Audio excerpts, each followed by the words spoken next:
शनिवार विशेष में आज एक बार फिर हम आपके सामने नई उम्मीद और नए विश्वास के साथ एक नए टॉपिक के साथ उपस्थित हो चुके हैं।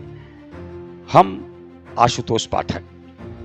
शनिवार विशेष लाने का मेरा एकमात्र उद्देश्य है खुद के व्यक्तित्व को और आपके अंदर खुद का भी व्यक्तित्व मजबूत हो, आपके अंदर भी सोचने की क्षमता विकसित हो और इससे एक नए समाज में शिक्षा को मजबूती प्रदान की जाए। शिक्षा है तो सब कुछ है। आज हम आपके सामने जो टॉपिक रखने जा रहे हैं, आखिर क्यों जरूरत पड़ गई 1919 के मॉन्टेग्यू चेम्सफोर्ड सुधार की जांच के लिए। आखिर क्यों जरूरत पड़ी कि भारत में एक संवैधानिक सुधार होना चाहिए। आखिर क्यों जरूरत हुई कि भारत का एक संघीय प्रांत हो जिसमें ब्रिटिश भारतीय प्रांत के साथ साथ रियासतें भी हों।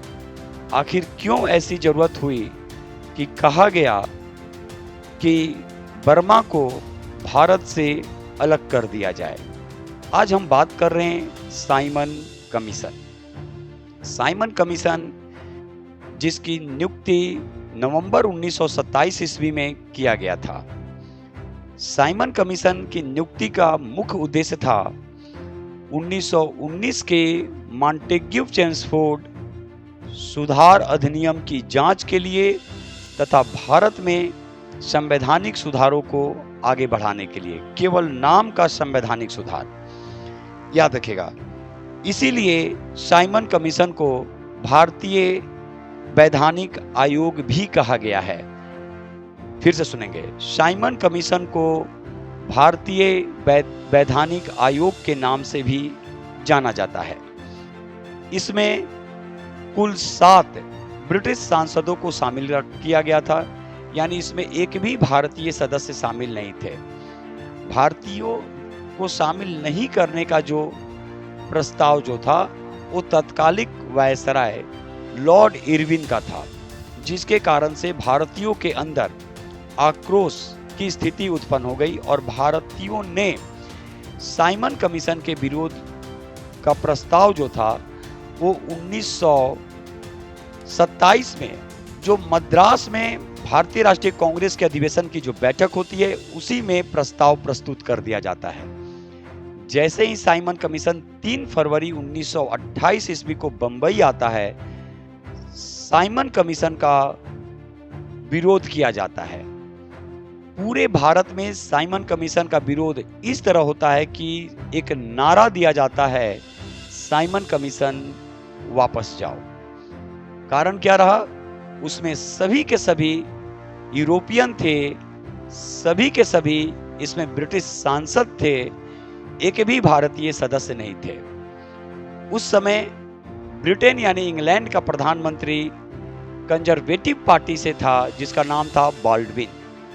लेकिन एक वैसा भी सांसद था जो स्वतंत्रता के समय इंग्लैंड का प्रधानमंत्री था, वो भी लेबर पार्टी से, उसका नाम था क्लीमेंट एटली। तो साइमन कमीशन का मुख्य उद्देश्य क्या था? 1919 के अधिनियम की समीक्षा करना और भारत में संवैधानिक सुधारों का प्रस्ताव रखना। केवल नाम का संवैधानिक सुधार, बाकी तो आप समझ रहे होंगे। इसी कारण से भारतीयों ने इसका पूर्ण जोर तरीकों से विरोध किया और उसका एक और कारण था कि इसमें एक भी सदस्य भारतीय नहीं थे। अब अगर आपसे यहाँ पे क्वेश्चन पूछा जाए कि साइमन कमीशन का विरोध करते समय किस राष्ट्रवादी नेता घायल हुए और बाद में उनकी मृत्यु होती है, तो वो नाम था लाला लाजपत राय। लाला लाजपत राय वैसे भारतीय राष्ट्रवादी नेता थे जिन्होंने लाहौर में साइमन कमीशन का काफी विरोध किया, पूर्ण जोर तरीकों से विरोध किया। और उस समय वहां पे मौजूद था सॉन्डर्स, उसकी लाठी से ये घायल होते हैं और कुछ दिन बाद इनकी मृत्यु हो जाती है। साइमन कमीशन ने अपना जो रिपोर्ट जो प्रस्तुत किया वो 1930 में किया। गठन कब हुआ? नवंबर 1927। आया कब? फरवरी 1928। रिपोर्ट प्रस्तुत कब किया? 1930 ईस्वी में। उस रिपोर्ट में इसने प्रमुख जो बातें जो रखी उसको एकदम आराम से आप ध्यान से सुनेंगे। उस रिपोर्ट में कहा गया कि भारत एक संघीय प्रांत बनेगा और उस प्रांत में, देखिए कैसा संवैधानिक सुधार था, केवल और केवल ये लोग अपने लिए, उस प्रांत में ब्रिटिश भारतीय प्रांत के साथ साथ रियासतें भी शामिल होंगे। ब्रिटिश भारतीय प्रांत, सोचिए भारत का राज्य और जुड़ रहा है ब्रिटिश भारतीय प्रांत। दूसरा, इसमें एक प्रस्ताव में जो बात रखी गई उसमें कहा गया कि बर्मा को भारत से अलग कर दिया जाए, यानी वर्तमान में जो म्यांमार है। बाद में बर्मा, आपको मालूम होगा ही कि 1935 के अधिनियम के तहत 1937 ईस्वी में बर्मा भारत से अलग हो जाता है। एक और यहाँ पे उद्देश्य था कि प्रांतीय सरकारों का उसका उत्तरदायित्व मिलना चाहिए, उत्तरदायी होना चाहिए। प्रांतीय जो सरकार हैं उनकी अपनी खुद की उत्तरदायी होनी चाहिए। तो ये हम आपके सामने आज रखे साइमन कमीशन। जाते जाते फिर से एक बार सुन लेंगे कि इसमें क्वेश्चन कैसे पूछेगा। साइमन कमीशन की नियुक्ति का आधार क्या था?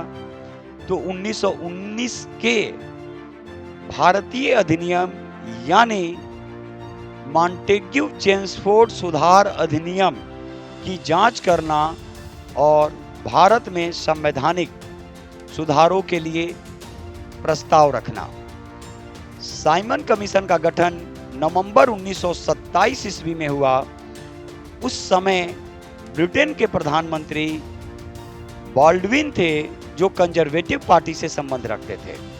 इसमें कुल 7 ब्रिटिश सांसदों को शामिल किया गया था, यानी एक भी भारतीय सदस्य इसमें शामिल नहीं थे, जिसके कारण साइमन कमीशन का विरोध किया गया।